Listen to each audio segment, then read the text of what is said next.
Bom dia! Vamos começar a terceira série de molhos italianos com dois molhos muito interessantes. Ragu napolitano, ele não é muito conhecido. E o mais interessante é que ele tem um sistema de preparo completamente diferente dos outros ragus. Pode ser preparado ou com carne de vaca ou com carne de porco. Antigamente, porque as pessoas eram pobres e não tinham grana para comprar dois tipos de carne. Para botar para cozinhar, bota uns 20 minutos. Tá filmando? A gente põe ele para cozinhar porque ele, quanto mais cozinhar, ótimo. Agora, o outro é o ragu de carnes brancas, que é mais trabalhoso, mais rápido de fazer, numa hora mais ou menos, 1h30 a gente faz. Queria te perguntar, Sim. Italiano de verdade usa molho pronto ou sempre faz do zero? Olha, nos tempos modernos as coisas mudaram muito. É mais comum esse procedimento de colocar os tomates pelados e fazer um molhinho rápido do que usar um molho pronto. Os que têm tempo em cozinha em casa, pelo menos uma vez por semana, nas famílias napolitanas, se faz um ragu. No domingo, a família se reúne, conversa, bota a vida em dia, ainda existe esse convívio em volta da mesa e os italianos dão muita importância a isso. Talvez hoje em dia esse convívio não seja diário. A vida mudou muito para todos, mas pelo menos uma vez por semana essa reunião familiar existe. Eu vou fazer o ragu de carne de porco. Eu tenho aqui um pedaço de pernil. Vou pôr um pouco de sal. Nosso brinquedinho aqui, acho ótimo. Um pouquinho de pimenta, um copo de água. A carne não está ainda coberta de água. Pode ser, mas eu acho que não vai precisar, que já tem bastante água. A carne vai cozinhar um pouco. Ele tem que evaporar totalmente a água. Vocês devem achar muito esquisito esse preparo, só junta água sem tempero, sem nada. É um sistema totalmente diferente que provém de uma receita medieval de um prato que se chama daube à provençal. A daube era exatamente isso: água, verduras, pedaço de carnes variadas, etc. Os nobres faziam fogo numa lareira imensa, botavam um caldeirão, ofereciam as pedinhas. Os peregrinos passavam a pé, indo para algum santuário. Os nobres, nos castelos, recebiam esses peregrinos, recebiam os pobres e alimentavam também todos os funcionários, colocando comidas variadas. Eles faziam muita comida, tudo que sobrava, colocavam no caldeirão. Essa receita da adobe veio até Nápoles. Por quê? O rei Ferdinando IV de Nápoles casou com uma princesa, filha da imperatriz Maria Teresa, que era irmã de Maria Antonieta, e ela tinha inveja da irmã, porque a irmã tinha chefes famosos. Então ela fez questão que o marido contratasse chefes franceses para ensinar lá em Nápoles. A Maria vai adicionar o tocinho da receita aqui na água, porque a ideia é que o molho de tomate cozinhe na banha e no molho da carne. O molho fica delicioso. Isso aqui está cozinhando. E, infelizmente, os tempos da cozinha são os que são.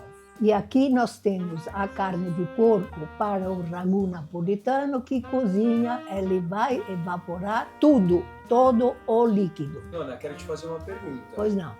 Eu estava lendo que normalmente molho só faz com carne bovina. Não, veja, tanto é que não é assim, que eu vou preparar agora um ragu de carnes brancas. O que são carnes brancas? Carne de frango, carne de peru, carne de porco, de galinha de Angola, de coelho.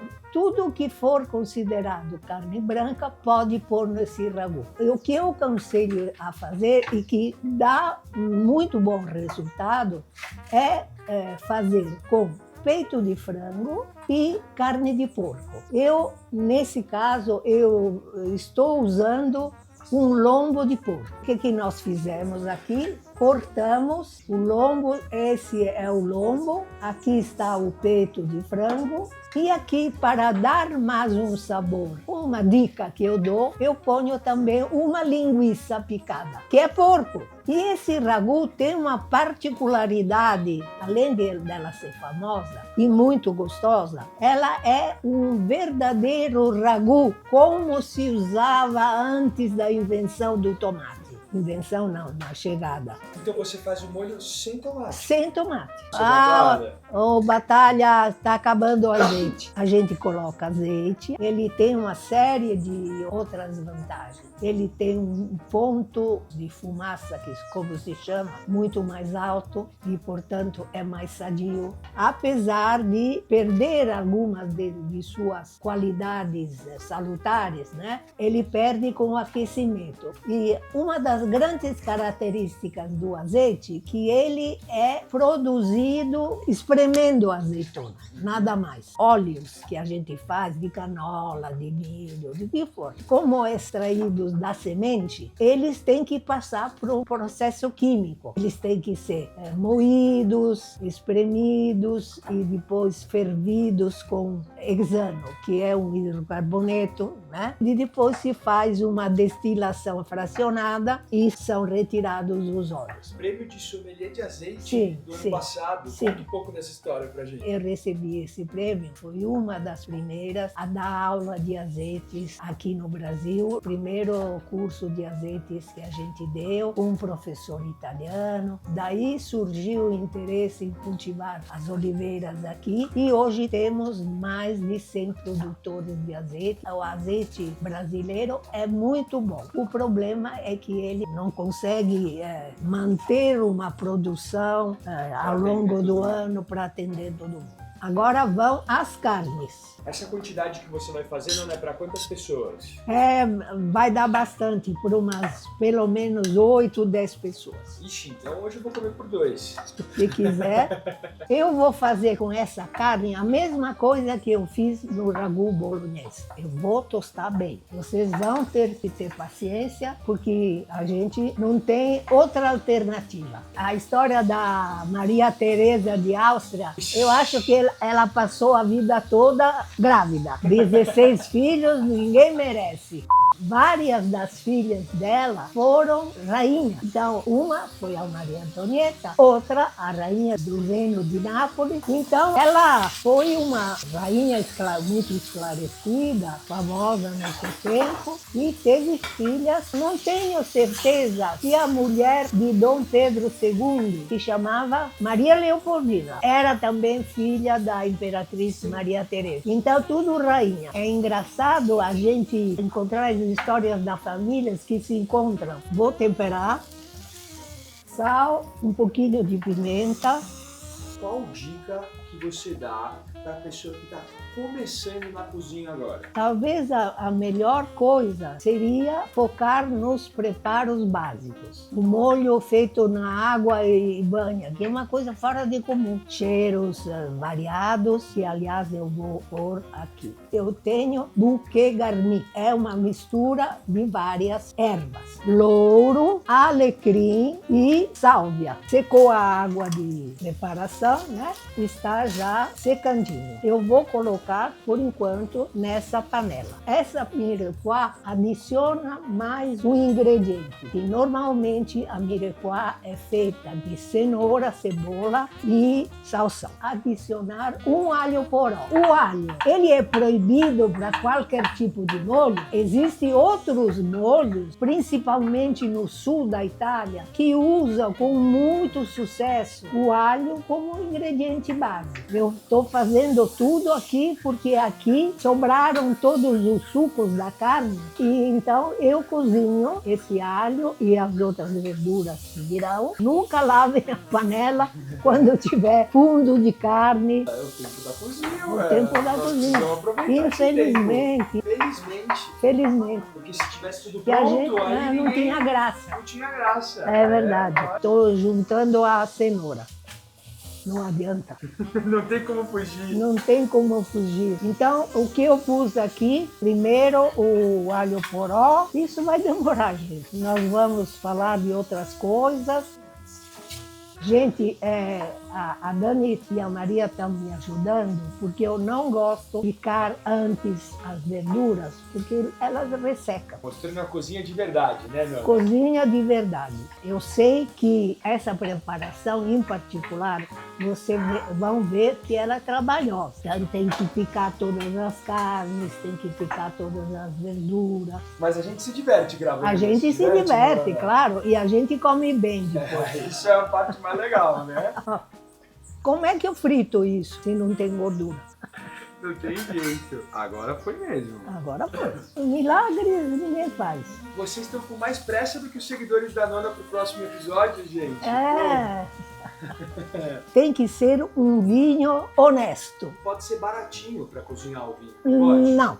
Se você puser vinhos de garrafão, vinhos de mesa, você estraga toda essa preparação demorada e aí você estraga tudo. Aconselho a usar um vinho chileno. E sempre seco. Seco. A doçura do vinho passa para o molho. Tem um seguidor seu que comentou assim, o vinho não evapora completamente não. Ah, Fica sim, lá eu respondi a ele. Sou formada em química, até estranhei que o álcool não sai completamente, mas é possível que se ligue a alguma outra molécula e fique lá. O que é importante é que o sabor do álcool não fique na preparação. A gente faz assim, ó.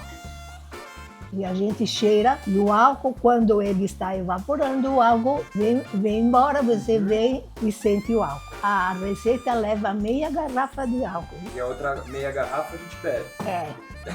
A gente vai beber da Dani. Esse não vai dar. Tá secando, né? Quando ele secar, em vez de adicionar mais gordura, eu vou adicionar um pouco de manteiga para acrescentar. Pra trazer sabor. Vamos esperar noz moscada ralada. Quanto, Nona? Segue a receita de 2 gramas. Eu tenho que juntar a meia garrafa de vinho. O que é que eu faço para dar mais liga nesse molho? Não está na receita, mas eu não dou bola. Vão umas 2 colheres de sopa de farinha de trigo. Eu dissolvo no vinho. Porque agora nós vamos juntar mais vinho e depois vamos completar com caldo. Gente, aqui eu tenho caldo de carne, de frango. Eu vou juntar aqui. Essa é bem diferente essa receita. Não é? Eu nunca tinha visto. Eu quero que fique cremoso, mas não grudento. Colocamos tudo caldo e agora temos o molho. Vamos ferver um pouco, vamos abaixar. Praticamente aqui agora só tem gordura. Eu vou começar a adicionar vinho tinto. Vou virar a carne. Agora eu vou juntar. Aqui temos o ragu de carnes brancas. Aqui temos a água para cozinhar o macarrão. E nós iremos temperar com o ragu de carnes brancas, porque o ragu napolitano ainda está no meio do cozimento. A gente está evaporando o vinho, né?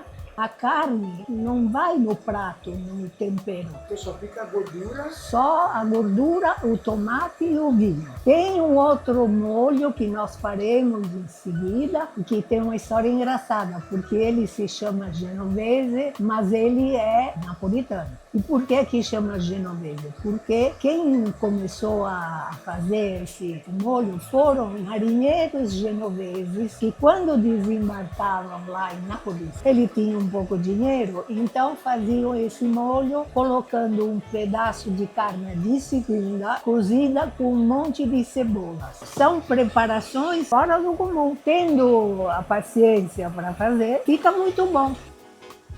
E agora que evaporou todo o vinho, eu vou começar a juntar a passata. Se vocês tiverem aquele molho que eu ensinei, seria o ideal. Mas se não tiverem, comprem uma boa passata. Escolham sempre do sul da Itália. E aí os tomates são tão maravilhosos que é só moer e usar, tá bom? Então, gente, olha aqui. Você vê que tem um molho escuro, que é o vinho tinto. Vou pôr mais passata. 1/3 de água para 2/3 de passata.